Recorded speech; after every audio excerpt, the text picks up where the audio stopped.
Assalamualaikum warahmatullahi wabarakatuh. Perkenalkan, nama saya Anissa dengan NIM D1A1210005, jurusan Agribisnis. Saya akan mereview skripsi dengan judul Analisis Pemasaran Buah Sukun di Kelurahan Tanah Jaya, Kecamatan Kajang, Kabupaten Bulukumba, yang disusun oleh Dini Astuti, jurusan Agribisnis angkatan 2018.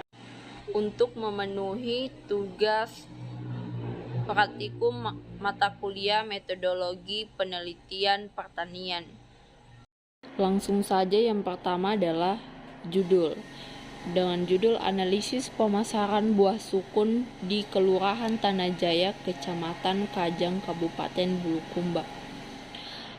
Judul tersebut memiliki kelebihan menggunakan analisis. Dalam judul tersebut sudah terpenuhi karena menggunakan penguraian suatu pokok atas berbagai bagian itu sendiri, dan judul tersebut sudah disepakati oleh pihak dosen yang sudah membimbing saudara Dini Astuti pada saat menyusun skripsi.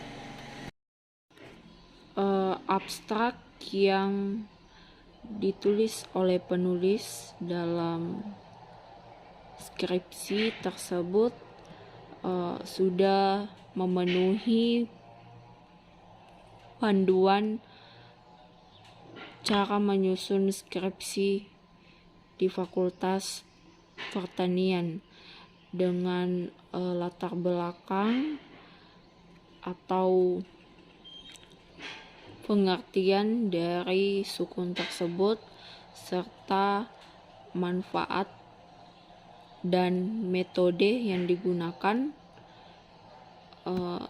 dengan kata kunci buah sukun, efisiensi, keuntungan margin, saluran pemasaran.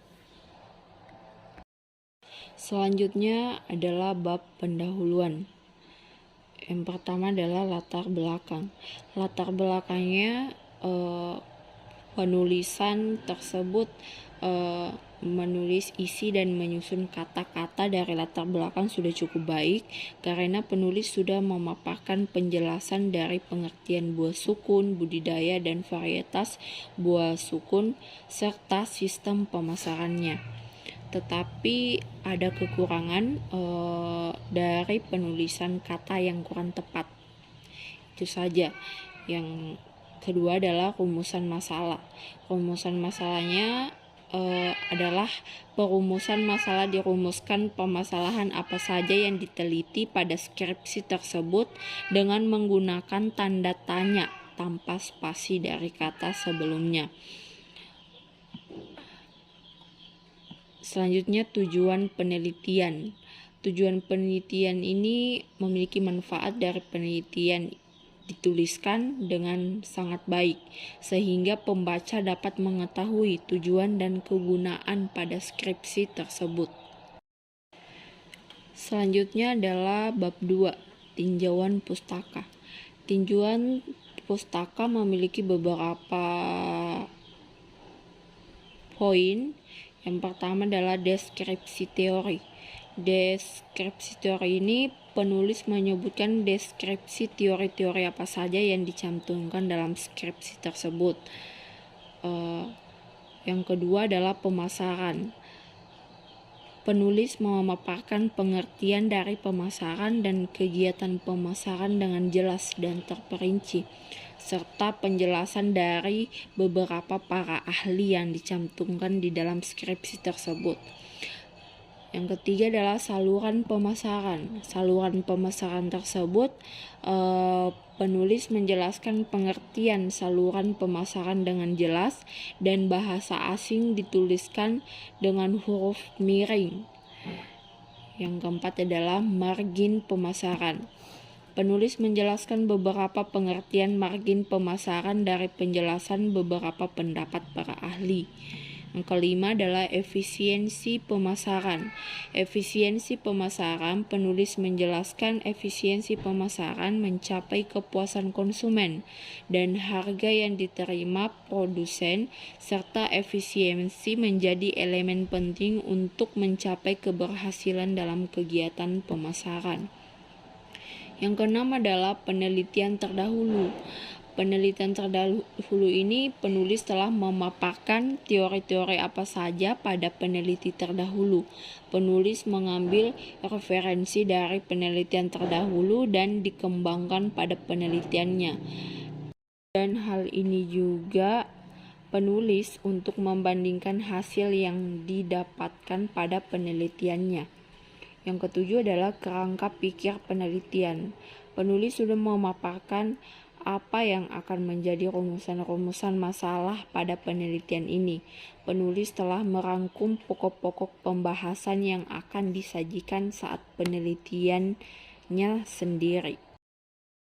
Selanjutnya adalah bab 3, metode penelitian. Metode penelitian juga memiliki beberapa poin. Yang pertama adalah lokasi dan waktu penelitian.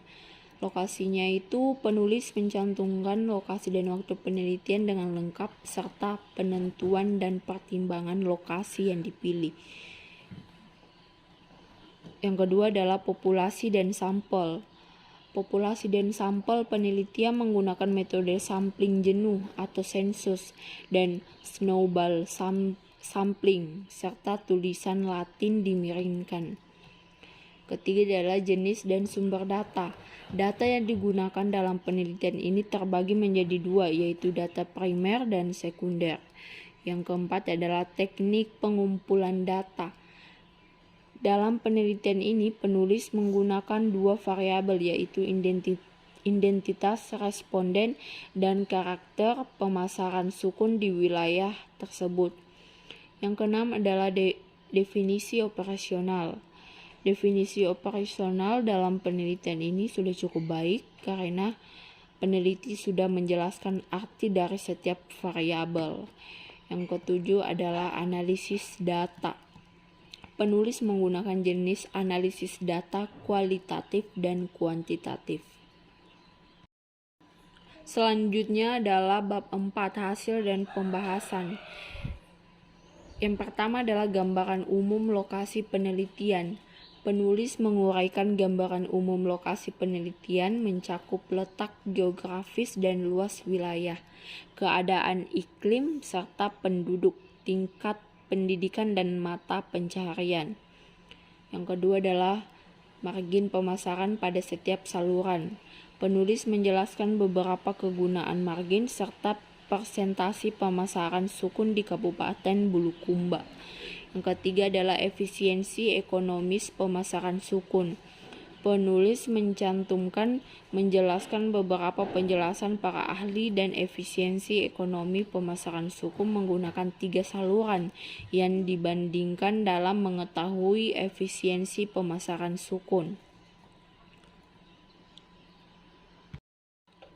Yang kelima adalah simpulan dan saran. Simpulan, penulis menyimpulkan berdasarkan hasil penelitian tentang analisis saluran pemasaran buah sukun di Kelurahan Tanah Jaya, Kecamatan Kajang, Kabupaten Bulukumba.